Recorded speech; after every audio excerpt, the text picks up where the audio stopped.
इसका नाम भी पता है सभी को, क्या नाम है इसका? Basically this is a western instrument. Alexander divine साहब ने 1840 में इसको बनाया था जर्मनी में। क्या नाम बताया मैंने? अलेक्जेंडर डिवेन, ठीक है। और तब ये बड़ा ना सिंगल रीड का बाजा था, इसमें रीड्स भी कम होते थे। अब तो इसमें 3.5 सवा 3 ऑक्टेव में आता है। बेसिकली ये ना पियानो और एकॉर्डियन एक इंस्ट्रूमेंट देखा हुआ आप लोगों ने? जी सर। किस किसने देखा हुआ है एकॉर्डियन, जो गले में डाल के बजाते, ठीक है। तो उससे इंस्पायर्ड था ये। कोई ऐसा कोई इंस्ट्रूमेंट चाहिए था सिंगिंग के लिए जिसका टेम्परामेंट हमारे गले से मैच करे। तो ये एक ऐसा इंस्ट्रूमेंट है जिसका टेम्परामेंट मैक्सिमम हमारे गले से मैच करता है, क्योंकि इसमें भी ब्लो है, ब्लोइंग होती है। जब हम बात करते हैं या गाना गाते हैं तो सांस अंदर आता जाता, तो सेम इसका जो टेम्परामेंट है हमारे गले से सबसे करीब मैच करता है। तो धीरे धीरे क्या हुआ, ये इसके अभी ये इंडिया में इंट्रोड्यूस नहीं हुआ था 1840 में।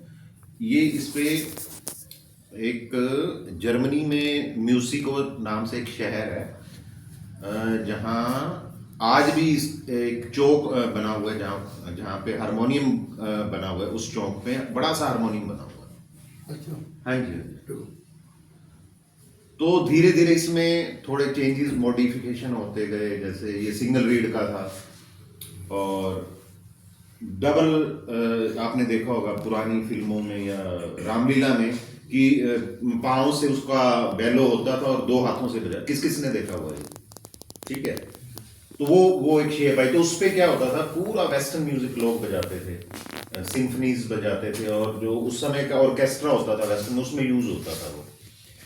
धीरे धीरे वो बाजा क्या हो गया, नाटकों में, एक थिएटर म्यूजिक में यूज होने लग गया। महाराष्ट्र में होता था, जैसे तमाशा होता था, नौटंकी, उनमें रामलीलाओं में भी बजता था ये बाजा। तो वो सिंगल रीड, लेकिन सिंगल रीड का बाजा था, तब तक डबल रीड नहीं आई थी, लेकिन उसका साइज बड़ा हो गया था।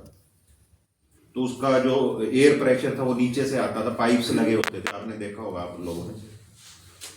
तो उसके बाद और मॉडिफिकेशन हुआ, और इसमें बास मेल आने लग गया, बास मेल हारमोनियम आने लग गया। और मॉडिफिकेशन हुआ, लोगों ने देखा तो स्केल चेंजर भी आने लगे, जिसमें 3-3 कीज होती थी। और मॉडिफिकेशन हुआ, फिर इसमें 4 कीज का भी आने लग गया स्केल चेंजर, 5 कीज का भी आने लग गया, लेकिन वो इतना ज़्यादा कामयाब नहीं। तो अल्टीमेटली जो 3 कीज का स्केल चेंजर है वो यूज में आया, और तब तक ये इंस्ट्रूमेंट ने हिंदुस्तान में अपनी, तब ये सारा एक ही था, अफगानिस्तान पाकिस्तान 1900 के आसपास की बात है, उससे पहले भी थोड़ी सी। इस इंस्ट्रूमेंट ने सबसे पहले जो सूफी यूज करते थे, कवालियों में करते थे, भजन में करते थे, लोक संगीत में इसका बड़ा यूज हुआ। तो उस समय क्या था कि विशुद्ध शास्त्रीय संगीत का एक दौर था। तो बड़े बड़े जैसे गवैये थे वो पसंद नहीं करते थे, क्योंकि एक प्रॉब्लम और भी होती थी, क्योंकि उस समय ना इसकी ट्यूनिंग करने के लोग बड़े कम थे डॉक्टर, क्योंकि ये इंस्ट्रूमेंट ना बड़ी जल्दी, इस पे ना क्लाइमेट का बड़ा असर रहता था, और इतनी केयर नहीं होती थी, और ये अनट्यून हो जाता था। तो उनको परफेक्शन चाहिए थी। मान लो जो तानपुरा पे गा रहे थे, उनको तो परफेक्ट नोट चाहिए। तो उस वजह से ये इसकी थोड़ा अवॉइड होता गया। ये मतलब बड़े बड़े संगीत समारोहों में इसको नहीं माना जाता था। लेकिन जब हमारा AIR स्टार्ट हुआ 1950 में इंडिया का, तो उसमें जो लोक संगीत था उसमें ये यूज हो रहा था, कव्वाली में यूज हो रहा था, सूफी म्यूजिक, भजन, सुगम संगीत में, गजल में ये यूज हो रहा है। तो धीरे धीरे क्या हुआ कि शास्त्रीय गायकों ने भी इसको अपने साथ रखना शुरू कर दिया।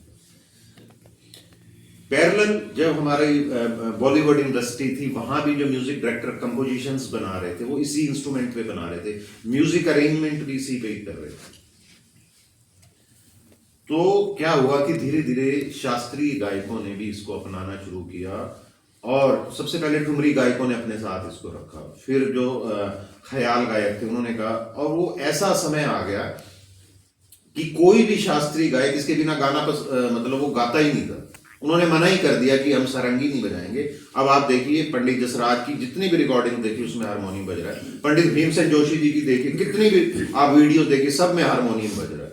तो धीरे धीरे ये इंडिया में इस इतना ये इंस्ट्रूमेंट रच बस गया हर फॉर्मेट में, चाहे वो फोक है, लाइट म्यूजिक है, क्लासिकल म्यूजिक है, इवन की वेस्टर्न म्यूजिक तक भी, और बॉलीवुड का जितना भी म्यूजिक बन रहा है जितना भी वो इसी इंस्ट्रूमेंट पे बन रहा है। म्यूजिक अरेंजमेंट भी बन रहा है, वो कैसे बन रहा है आज मैं आपको एग्जांपल करके दिखाऊंगा। तो ये एक ऐसा इकलौता इंस्ट्रूमेंट है। अच्छा, आज आप भी कहीं भी म्यूजिक टीचर लगते हैं ना, आपने पीएचडी कर रखी है, नेट क्वालिफाइड है, अगर आपको बाजा बजाना नहीं आता तो आपको रखेंगे नहीं म्यूजिक टीचर। क्योंकि अगर आप स्कूल में आप टीचर लगते हो तो सबसे पहला काम क्या होगा सुबह स्कूल में, ये बताओ मेरे, सबसे पहला काम क्या होगा? प्रेयर कैसे कराओगे तुम? हारमोनियम लेके कराओगे? अगर आपको हारमोनियम नहीं आता तो कैसे करवाओगे? मान लो आप कहो जी मैंने तो पीएचडी कर रखी है, तो उस चीज की वैल्यू थोड़ी है, उससे प्रेयर थोड़ी हो जाएगी।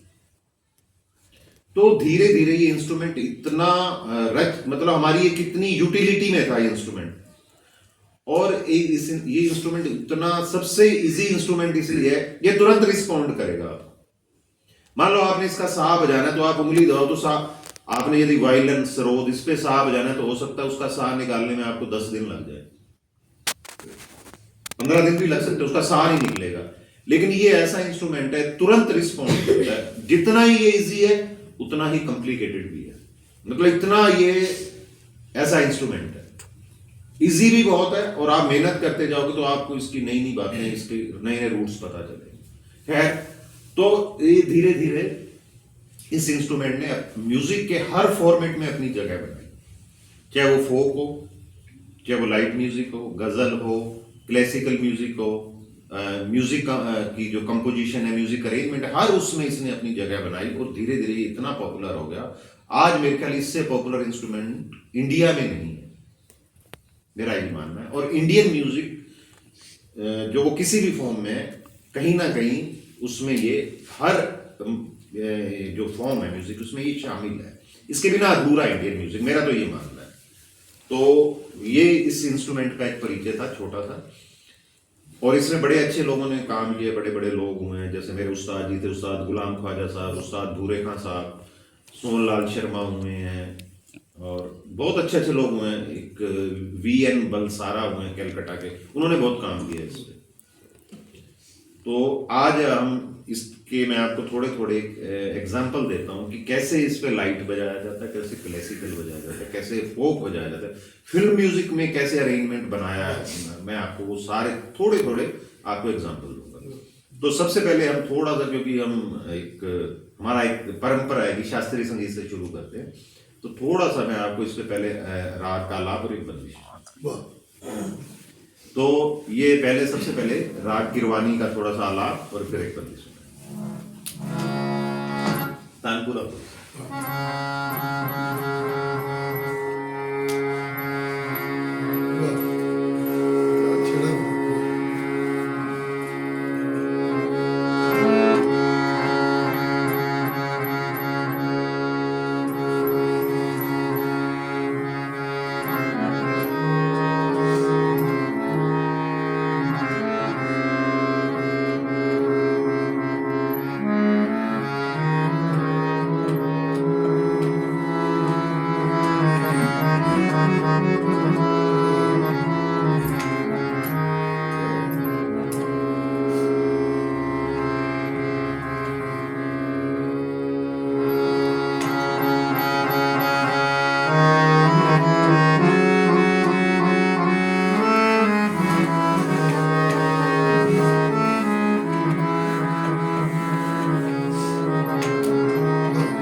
ये क्या था, आलाप था, ठीक है।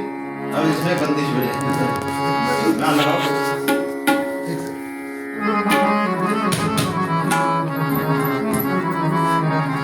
तो ये इसका क्या हुआ, शास्त्रीय रूप हुआ। आपको फील आ रहा था शास्त्रीय संगीत का?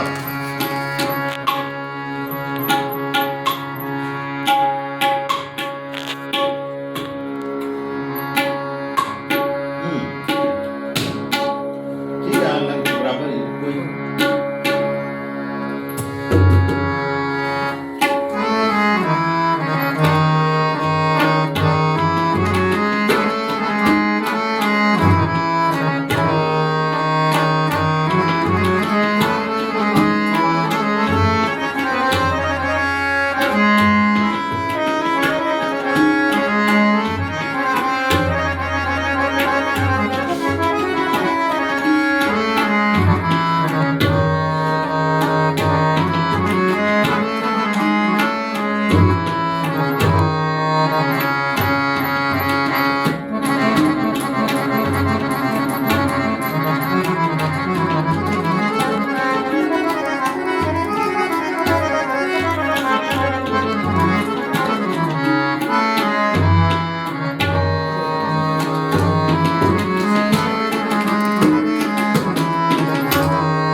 तो ये हो गया इसका क्या, कौन सा सबरूप हुआ, क्लासिकल।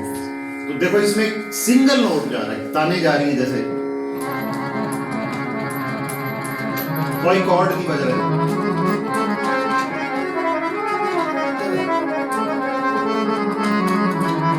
तो सिंगल नोट जा रहा है, ठीक है। अब हम थोड़ा सा शिफ्ट होते हैं लाइट की तरफ। लाइट में इसका क्या यूज है, जिसमें मैं आपको एक ऐसी चीज ये बंद कर देता हूं। इसमें आपको एक मैं पारंपरिक फोक धुन सुनाऊंगा, तो उसमें फोक भी आ रहा है, वेस्टर्न भी आ रहा है, कैसे आपको ऐसा एहसास होगा कि माउथ ऑर्गन भी आ रहा है, अकॉर्डियन भी आ रहा है, जहां से ये इंस्पायर्ड। और फिर फिल्मी गानों में अरेंजमेंट में कैसा यूज हुआ वो भी मैं आपको बताऊंगा। ये रंग बदल गया ना, एक और रंग आ रहा था।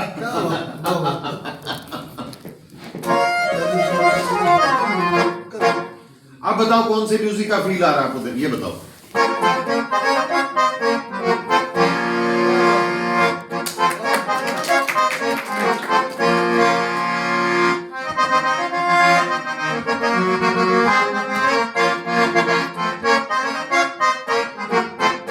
अब लग रहा है ये हारमोनियम बज रहा है।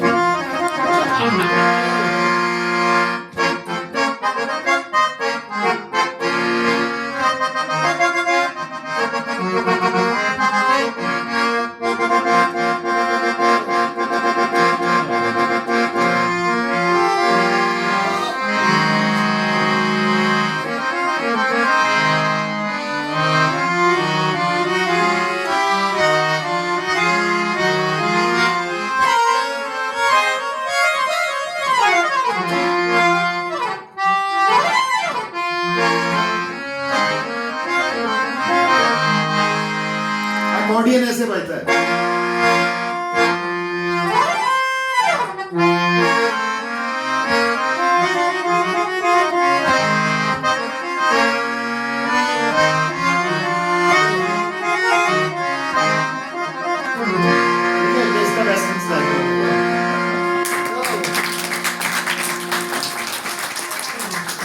देखो हम इसमें एक चीज होती है, विडारण कैसे यूज करते हैं, मूर्छनाएं कैसे यूज करते हैं लाइट के अंदर। जो म्यूजिक अरेंजमेंट बनता, जो फिल्मी गानों का म्यूजिक बनता है ना, तो डॉक्टर साहब उसमें मैक्सिमम मूर्छनाएं यूज होती है। बिल्कुल, क्या बात। तो जैसे एक मैं मुखड़ा लेके चलता हूँ, जैसे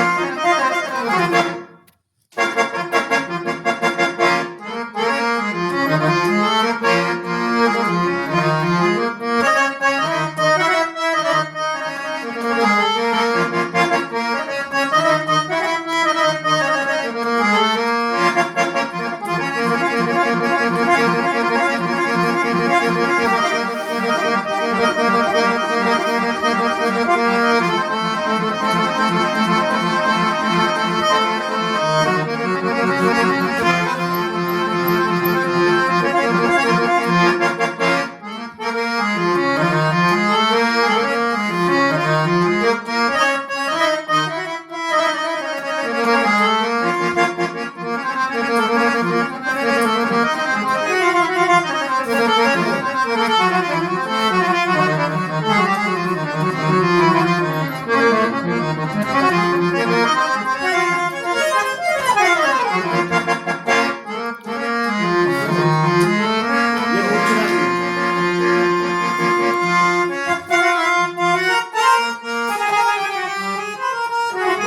ये हमारा शास्त्रीय रूप होगा, ठुमरी कंग।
अब फिल्म म्यूजिक में अरेंजमेंट कैसे बनता है, जैसे उसमें 60 वायलिन बज रहे हैं, उसका पीस हारमोनियम पे कैसे बजाओगे। तो एक मैं एग्जांपल देता हूँ। उसमें ना क्या होता है कि कई हमारे म्यूजिक के एलिमेंट्स यूज होते हैं, जैसे मेलोडी पार्ट है, हारमोनी पार्ट है, ऑब्लिगेटोज हैं। ऑब्लिगेटोज क्या होते हैं? ऑब्लिगेटोज ऐसा होता है कि एक मेन कंपोजिशन चल रही है, उसको ओवरलैप, जब मेलोडी ओवरलैप करती है तो उसको हम क्या कहते हैं? ऑब्लिगेटो। ठीक है, तो मैं इसका एग्जांपल देता हूँ। एक गाना आया था, जिंदगी प्यार का गीत, सभी ने सुना होगा। ठीक है, तो उसका म्यूजिक देखना कैसे है, बिल्कुल आपको ऐसा फील होगा कि ओरिजिनल वही 100 का ऑर्केस्ट्रा बज रहा है।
क्या बात है सर, क्या बात है।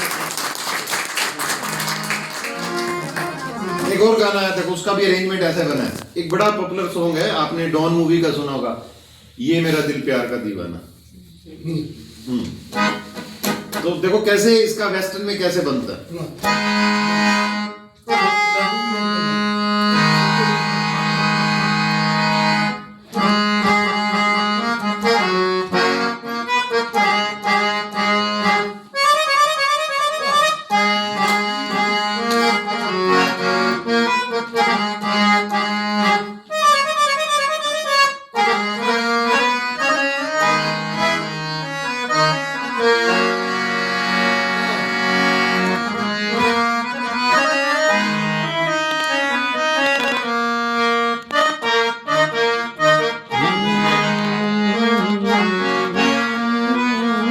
एक्शन देखो।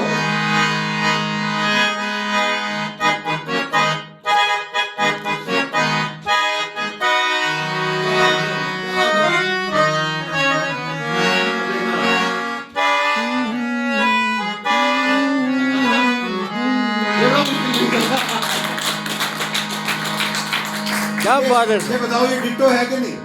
बहुत बढ़िया। देखो इसमें कितने ब्रास बज रहे हैं देखो।